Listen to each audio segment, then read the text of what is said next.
Muy bien, alumnos, tengan con todos muy buenos días. En esta semana número 10, ya del primer trimestre en la que ya hemos llegado, vamos a hacer una semana de repaso de los temas que ya hemos trabajado en la semana número 6, en la semana 7, 8 y semana 9, porque ya estamos próximos a nuestros exámenes trimestrales. Es así que voy a proceder a compartir en estos momentos pantalla con ustedes para iniciar con el repaso. Muy bien. Entonces, cuando nosotros hablábamos de nuestro repaso, vamos a hablar en esta semana 10, que vamos a estar nuestro repaso. En el tema de la semana, nosotros número 6, hablábamos sobre el tema de fonética y fonología.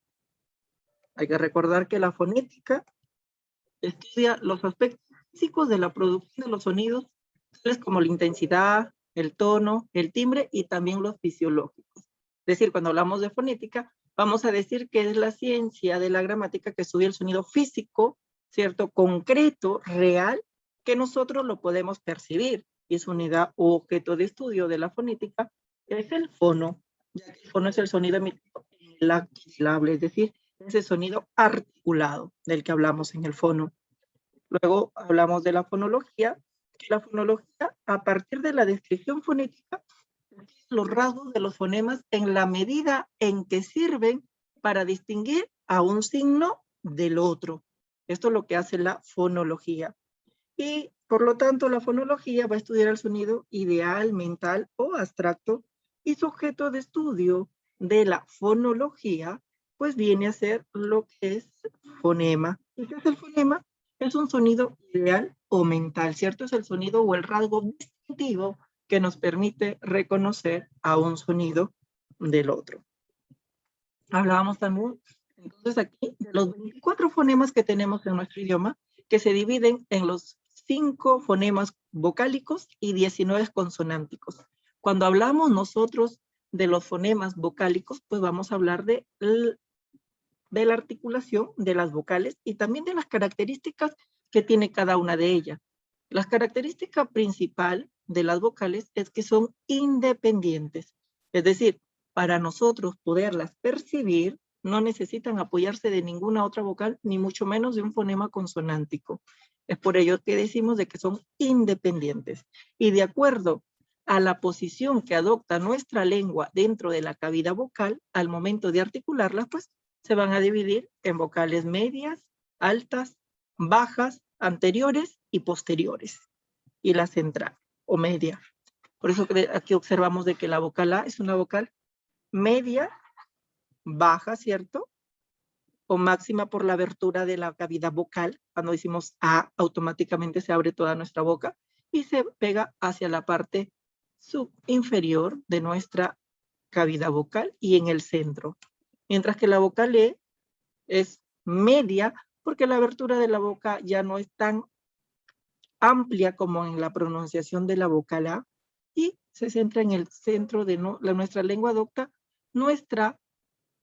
en medio de nuestra cavidad vocal y es una anterior porque justamente nuestro ápice de la lengua se va hacia nuestros dientes.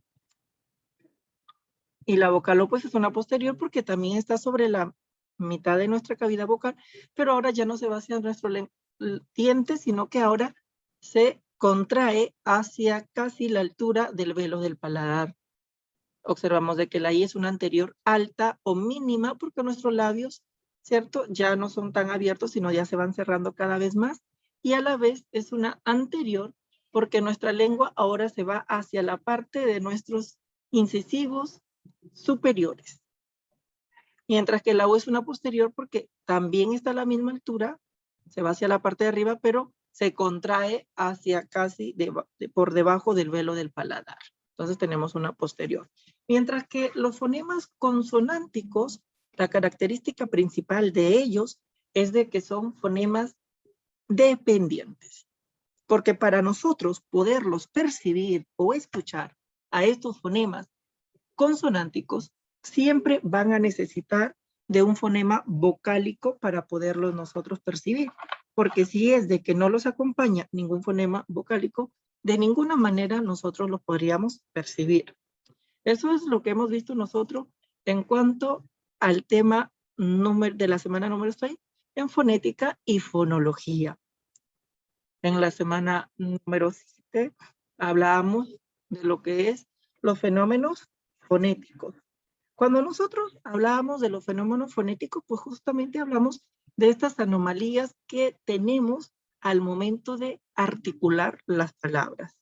Es por eso que decimos que los fonemas fonéticos son modificaciones en los sonidos que se pronunciamos, o sea, que pronunciamos nosotros en el momento en el que hablamos o en el acto del habla. También tenemos de que son los siguientes, es decir, son los cambios fonéticos ocurren porque la lengua busca siempre la facilidad de comprensión y la comodidad en cuanto a la pronunciación. Entonces veamos cuáles son estos fenómenos fonéticos que nosotros tenemos en nuestro idioma al momento en que tenemos un acto lingüístico o un acto del habla. ¿Sí? Es así que vamos a continuar con el primero de ellos,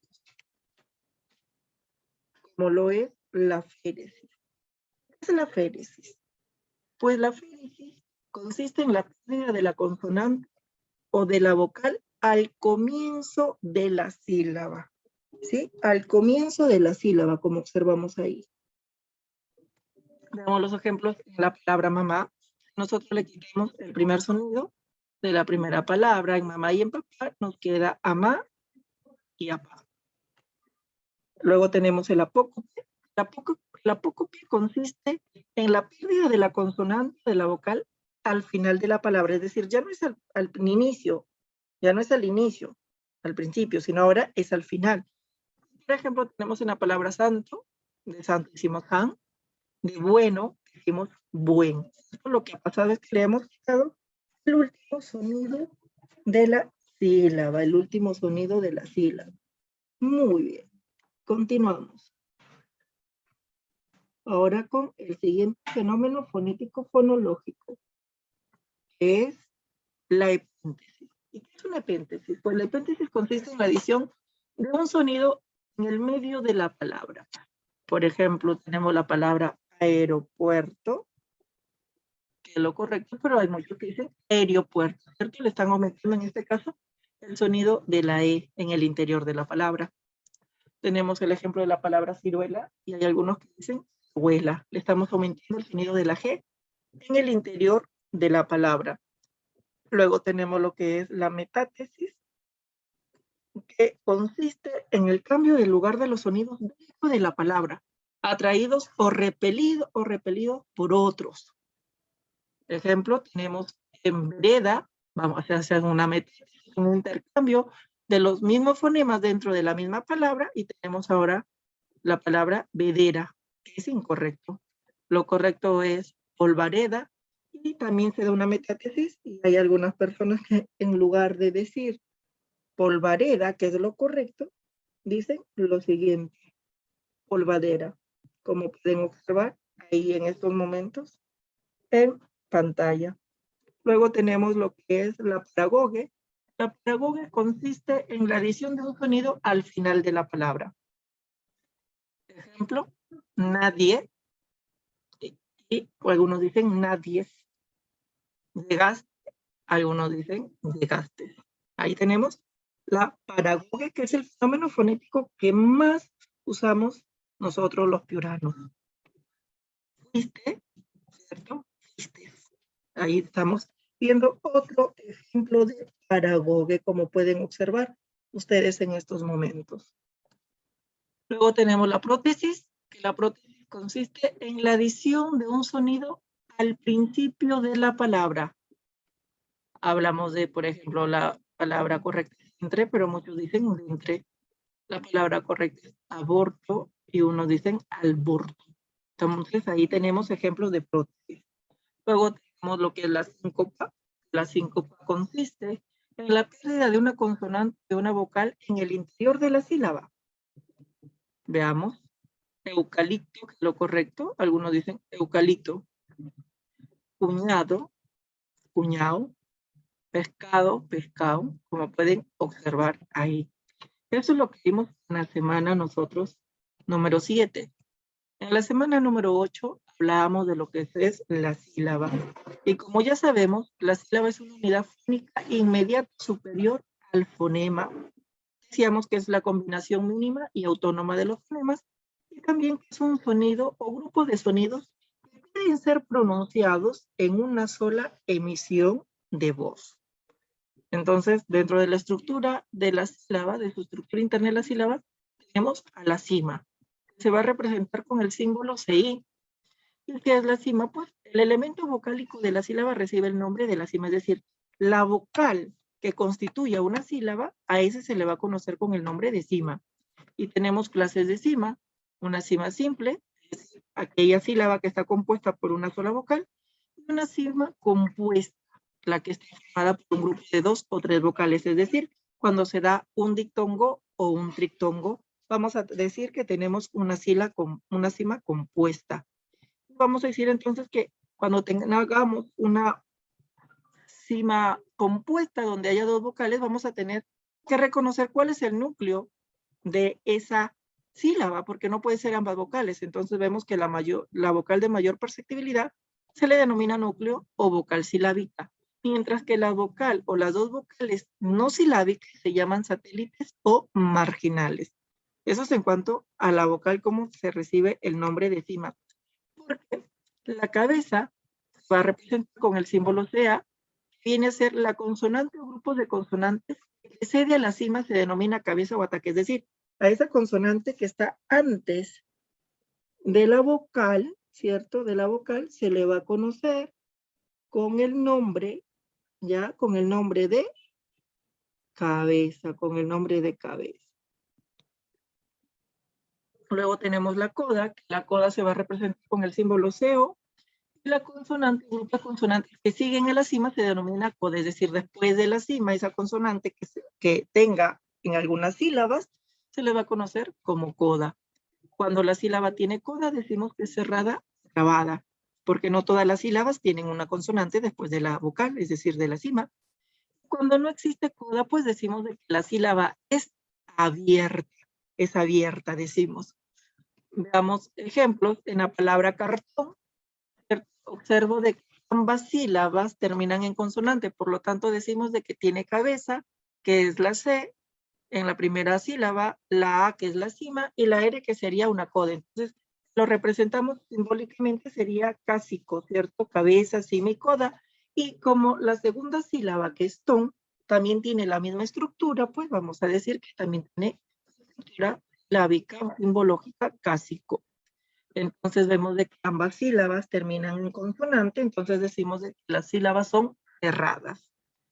En el ejemplo de la palabra carro, observamos pues de que ambas sílabas terminan en vocal, es decir, encima nada más y no tienen coda. Entonces su representación simbólica sería casi porque tienen cabeza y cima ambas. Y si terminan en vocal porque no tienen coda, entonces decimos de que ambas sílabas son abiertas. Eso es en cuanto al punto de vista estructural, desde el punto de vista de la estructura interna. Desde el punto de vista estructural, a lo que nosotros le llamábamos cabeza, ahora le vamos a llamar margen prenuclear. A lo que conocíamos como cima, le vamos a llamar vocal nuclear. A lo que conocíamos como coda, le vamos a llamar margen postnuclear. Y así es como estaría quedando en la palabra blanco, que está compuesta por 2 sílabas, por blan y co. Entonces la primera sílaba tiene margen prenuclear, vocal nuclear y margen postnuclear. Y la segunda sílaba tiene margen prenuclear y vocal nuclear. Eso es en cuanto al punto de vista estructural que desarrollamos en la semana número 7. En la semana 8 habíamos hablado de la concurrencia vocálica, ¿cierto? Y hemos hablado de la concurrencia vocálica en la semana 9.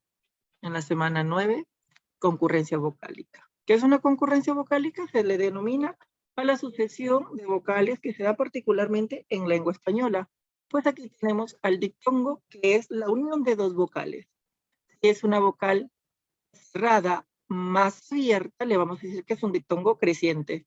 Si es vocal abierta más cerrada, estaríamos frente a un diptongo decreciente. Si tenemos vocal cerrada más vocal cerrada, decimos de que es un diptongo homogéneo, homogéneo.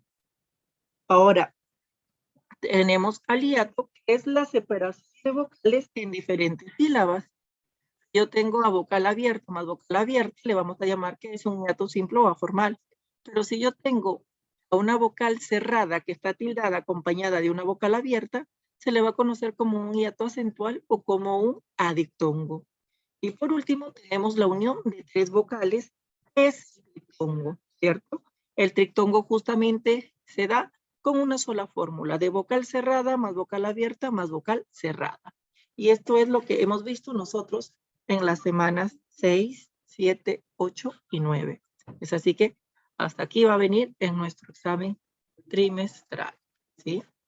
Entonces, ya saben que todos estos temas tienen que ir repasando y estudiándolos para que tengan óptimos resultados. Esto ha sido todo por el día de hoy en esta semana y espero reencontrarnos en clase. Hasta luego.